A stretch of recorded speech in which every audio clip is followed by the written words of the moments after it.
वारंवार पित्त होणे, आंबट पाणी घशामध्ये येणे, आंबट ढेकर येणे आणि रिकामी पोटी हा त्रास वाढणे. हे जर त्रास तुम्हाला होत असतील तर हा व्हिडिओ शेवटपर्यंत नक्की पहा.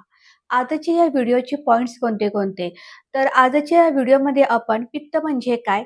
पित्ताची 10 प्रमुख लक्षणे, पित्त का वाढते, पित्त वाढल्यानंतर काय खायचं किंवा काय नाही खाल्लं पाहिजे, तसेच डॉक्टरांकडे कधी जायचं या संदर्भात सविस्तर माहिती जाणून घेणार आहोत.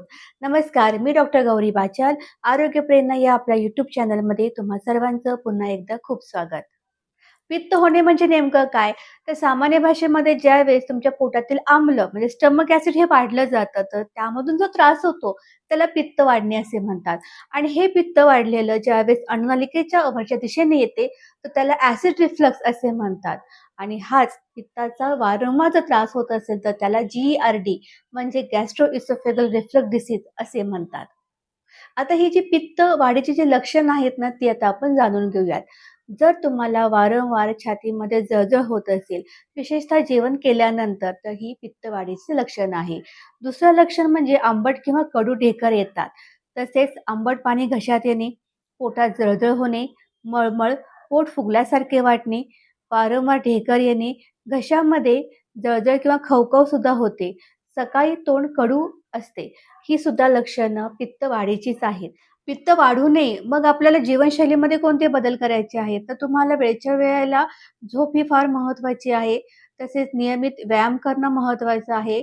योग्य संतुलित आहार घेणं गरजेचं आहे. तेलकट, तळलेलं किंवा फास्ट फूड, बेकरीचे पदार्थ, तिखट, मसालेदार पदार्थ हे संपूर्णपणे वर्ज्य करा. तसेच तुम्हाला जर कोणता ताणतणाव असेल, तर त्याचंही मॅनेजमेंट करा. वजन जर वाढलं असेल, तर तेही कमी करण्यासाठी प्रयत्न करा. या जर सगळ्या गोष्टी केल्या तर साहजिकच आहे तुमचं पित्त हे कंट्रोलमध्ये राहू शकतं. आता तुम्हाला आहारामध्ये कोणत्या उपाययोजना करायच्या आहेत त्या जाणून घ्या.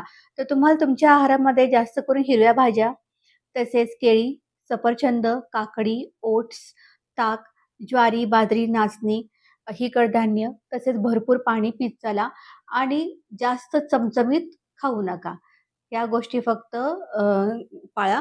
हे जर तुम्ही व्यवस्थित घेतलं तर साहजिकच आहे तुम्हाला संतुलित आहार मिळून तुम्हाला पित्ताचा त्रास हा होणार नाही. आपल्या प्रत्येकाच्या शरीरामध्ये पित्तरस हा तयार होतच असतो. पण ज्यावेळेस तुमच्या चुकीच्या आहार पद्धती आणि चुकीची जीवनशैली असेल तर हे पित्त वाढलं जातं. आता कोणत्या-कोणत्या सवयी आहेत किंवा कोणता असा आहार आहे की ज्यामुळे पित्त वाढलं जातं ते आता पाहूयात. तर सर्वप्रथम जर तुम्ही जास्त चहा किंवा कॉफी घेत असाल तर तुम्हाला पित्ताचा त्रास हा वाढू शकतो. सोबतच कोल्ड ड्रिंक्स, फास्ट फूड किंवा चॉकलेट्स किंवा जर धूम्रपान जर करत असाल, यामुळे सुद्धा पित्त हे वाढलं जातं. सोबतच मद्यपान, मानसिक ताण जास्त असणे किंवा जेवल्यावर लगेच झोपणे, लठ्ठपणा हे जर असेल, तर तुम्हाला पित्ताचा त्रास हा 100% वाढू शकतो. त्यामुळे ह्या गोष्टी तुम्ही टाळणं फार महत्त्वाचं आहे. अनेकदा रुग्ण घरातच पित्त झाले म्हणून घरगुती उपाय करत असतात. पण कदाचित हे हृदयरोगाचं सुद्धा लक्षण असू शकते. कारण पित्तामध्ये सुद्धा जळजळ होणे किंवा छातीमध्ये दुखणे ही लक्षणं असतात आणि हृदयरोगाची सुद्धा अशीच लक्षणं असतात.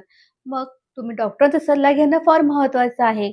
सोबतच जर तुम्हाला गिळताना त्रास होत आहे, वजन कमी होत आहे, घाम येतो, उलटी मळमळ आहे, काळी शौच होते किंवा तुम्हाला आठवड्यातून 2 ते 3 वेळेला हे पित्ताचा त्रास आहेच.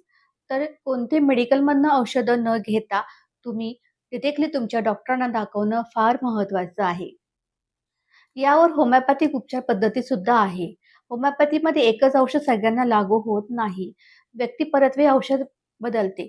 ज्यांना जसा त्रास आहे पित्ताचा, त्याचं कारण कोणते आहे, त्यांची वैयक्तिक तसेच त्यांची संपूर्ण हिस्ट्री घेतली जाते. यामध्ये तीव्रता, तसेच रुग्णाची प्रकृती, लक्षणं, सोबतच शारीरिक वैशिष्ट्य, मानसिक आजाराचं स्वरूप हे सगळं काही पाहिलं जातं आणि त्यानुसारच त्यांना होमिओपॅथिक औषधे देण्यात येतात. त्यामुळे कोणी होमिओपॅथिक औषधे मनाने घेऊ नका. तज्ञ डॉक्टरांचा सल्ला जरूर घ्या. जरा काही झाले, की लगेचच अँटिबायोटिक घ्यायचं किंवा एखाद्या मेडिकलमध्ये जाऊन एखादी गोळी घेऊन यायचं. ही अनेकांना सवय असते आणि ही सवय असेल तर वेळीच थांबा.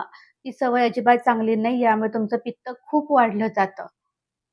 एक लक्षात घ्या, पित्त कमी करण्यासाठी तुम्हाला निरोगी जीवनशैली, संतुलित आहार, ताणतणावाचं नियोजन हे फार महत्त्वाचं आहे. हे जर योग्य असेल तर तुमचं पित्त बॅलन्स राहते.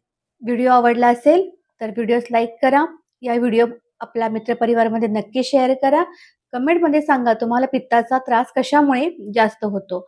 आरोग्य, आहार आणि होमिओपॅथी संदर्भात शास्त्रीय आणि विश्वासार्ह माहिती मिळवण्यासाठी आरोग्य प्रेरणा या YouTube चॅनलला लगेचच सबस्क्राईब करा.